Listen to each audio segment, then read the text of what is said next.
The Proud Family Louder and Prouder at this time is currently 5 episodes in, and I wanted to dive into the recent revival. This is just my thoughts on the season so far, coming from a fan of the original series, seeing if it has lived up to the hype for fans of the original show, and maybe this will pique your interest and make you a fan. So, here's my review and thoughts of each episode. But first, let's get to the theme song. The theme song has been revamped and now has Joyce Rice on this version. I didn't like the new theme at first, and I don't really know who Joyce Rice was at first, but it grew on me. It fits the new style of the show. Even though Solange and Destiny's Child will always have a place in our hearts, Joyce does do a great job, especially since she's such a fan like us who grew up on the original. Episode 1, New Kids on the Block, was definitely a huge change for me and the original series. Seeing Penny and her friends in a new style of animation caught me off guard at first, but you could say it was Surprise, to be sure, but a welcome one. Penny, Oscar, Trudy, Sugar Mama, and the twins with Puff look great with this style. Gives a little more life and expression to the characters. I like how Penny was so self-aware of the changes that happened to her and everything around her, with her family and her friends. Everyone keeps their style and clothing the same for the most part. Oscar is still trying to get Proud Snacks going. Trudy now has a mobile pet ambulance, and the twins are twinning, and Sugar Mama is always as sweet as ever. And La Cienega really grew into her own, right? Not right.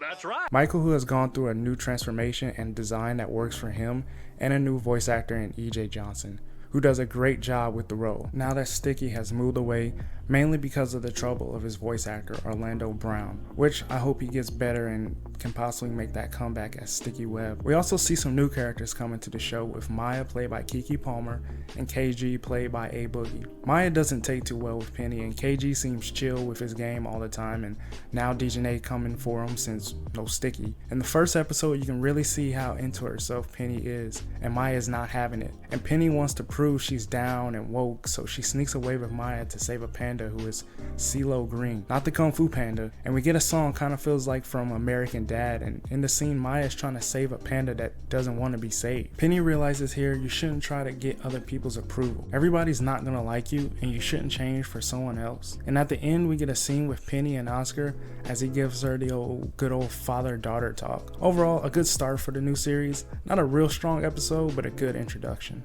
Episode 2, Bad Influencer. In this episode, starting with online sensation Makeup Boy, who gives the type of speech of, if you want to look almost as good as me, buy my products, which the group of friends love and head off to the mall, except Penny, who doesn't buy into the whole influencer concept. After this, we see Oscar and Trudy in a flashback where Oscar sings When Doves Cry by Prince. It's a good scene. We then cut to Penny, who tries to be an influencer with her new show Growing Up Proud, which works, and Oscar loves the benefits of Penny's new success. When we get to the mall, you can see everyone is there for Makeup Boy, but he's very stuck up and calls everyone basic. It leads to Penny canceling Makeup Boy and him losing everything. Penny even gets Sugar Mama taken away by Dr. Payne after making a video. Then Penny goes on a rampage, canceling La Cienega and anyone that steps in her way. After Maya confronts her and makes a video exposing Oscar, Penny loses everything and runs into Makeup Boy, who has changed his whole life around, saying he lost himself and was seduced by the juice, and for it not to happen to her. And at the end, Sugar Mama comes back to get back at Oscar,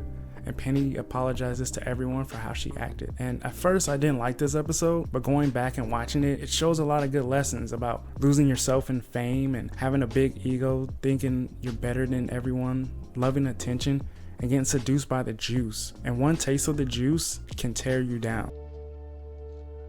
You got the juice now, man. Episode 3. It all started with an orange basketball. It starts off with Oscar coaching the middle school basketball team, and Michael is the star player. Wizard Kelly shows up to taunt Oscar, which he then challenges his team to a game. If Oscar wins, he gets to live like the Wiz for a week. If Wiz wins, he gets Peebo. We cut to Penny and a new character named Kareem, who Oscar jumps at the opportunity to recruit, seeing that Kareem is 6'6". Kareem starts taking some shots and is shooting bricks, and says basketball isn't his life, but playing in the orchestra at school is. He leaves and Penny starts shooting around, and we get a touching moment of a baby Penny learning how to play basketball from her father. It was a great moment and really showed how close Penny is to her dad. After Oscar begs like he sweat, Penny decides to join the team and she takes over, looking like Taurasi on the court, and starts to neglect Kareem.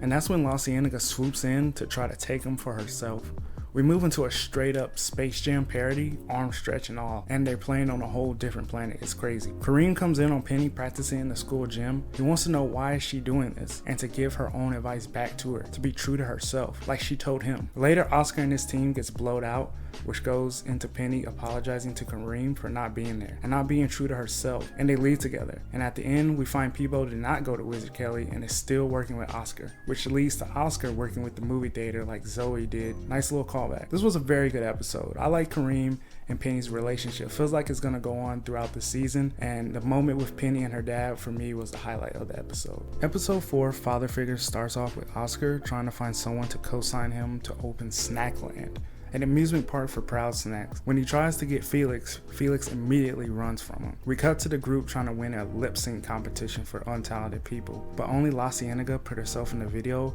photoshopping everybody else out to win a chance to go see a Billie Eilish type artist named Pink Eye. She sounds contagious. Meanwhile, Felix is upset and his wife Sunset has gotten a new promotion and a new partner in Barry. The girls lose a not close at all score to Lil Wiz when Barry overhears the conversation, and he says he's working the Pink Eye show and that they can all come along to the concert. The group then see a man starting to dance next to Maya and KG, and this is their dad Randall. That's when Dejanay discovers that Barry and Randall are married and that they are Maya and KG's parents. And then at school, the kids start to gossip thanks to Dejanay, and even write "you don't belong here" on Maya's locker. Next, in the cafeteria, Penny tries to do damage control of the whole situation thanks to Dejanay. Penny goes over with Michael to talk to them, and Penny tries to joke around, learning that Maya and KG were adopted. Oscar tries to stop Penny from hanging out with Maya and KG because they have two dads. The next day, Oscar goes to the bank to get his loan, where he meets Randall, the one in charge of giving him his loan. He tries to dress in African clothing, saying Ungawa and brothers gotta stick together. Randall approves the loan,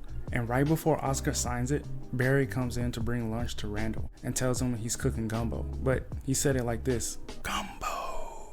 The two hug and share a kiss, which completely catches Oscar off guard, and he can't believe what he just saw. Cut to Maya and KG getting pressed by the Gross sisters. Penny steps up for them when all of a sudden, Barry and Sunset roll by on patrol. Everything settles and Penny gives a speech nobody wants to hear. Classic Penny Proud. The Proud family arrive to a housewarming where Oscar apologizes to Randall, and he tells him he should start looking at the world through Penny's eyes. You might learn something. September by Earth, Wind & Fire plays as everyone dances, and now it's a week later and we are at a dump where Oscar says this is where he's going to build Snackland. This was an okay episode in my opinion, but I feel like the bigger message came through about loving who you want and us accepting people for who they are. Maybe this episode was about looking through the eyes of somebody else. Maybe we all have a Penny whose eyes we can look through. Episode 5, Snackland. Oscar has now opened Snackland to the public and it's a mess. Having a ride in honor of Sugar Mama called Drop of Doom, Sugar Mama promptly makes Oscar the test dummy. Flyers are made for the opening of the park and we see BB and Cece printing them out, and we get some dialogue from the babies. They can talk a little bit. Penny is asked to pass out the flyers at school, and she sees her old group LPDZ was put on for the park's musical performance. At school, Uncle Bobby tells the group he has a new hit song for them, and as everybody starts to sing, something is off. Everyone sounds good except Penny, who now sounds like Tone Loc. Later that night, she tries to figure out what is happening to her when she sees her reflection talking to her, and it's Tone Loc as a mirror Penny. It's pretty funny. Trudy comes upstairs to check on Penny and tells her she went through the same thing, but Penny's voice is way worse. Mirror Penny tells Penny she should love her new voice.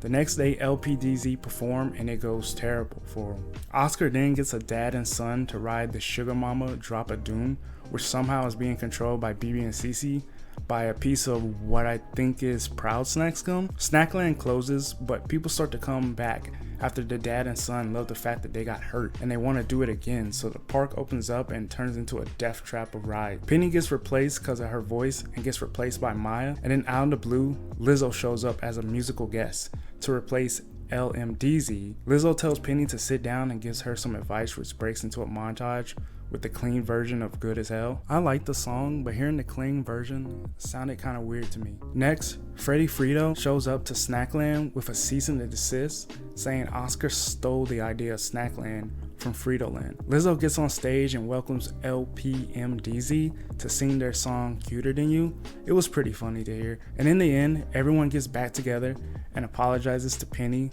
to once again be cool as the other side of the pillow. This has to be my favorite episode so far. With the return of LPDZ, having Lizzo and Tone Loc and Oscar finally being successful and somehow messing it up, to me this feels like a classic Proud Family episode, and even had a great song at the end called Proud to Be You. You should check it out. I'll leave a link down below. My final thoughts on Louder and Prouder so far is that the series is really good and they are keeping to what they know best. And after watching these episodes, it still has the same charms as you would expect. The new characters are fitting in nicely and the episodes go together to make everything flow better. So if you're a fan, definitely check it out. If you haven't seen it, you should definitely give it a try. Thanks for watching and be on the lookout for more Louder and Prouder content.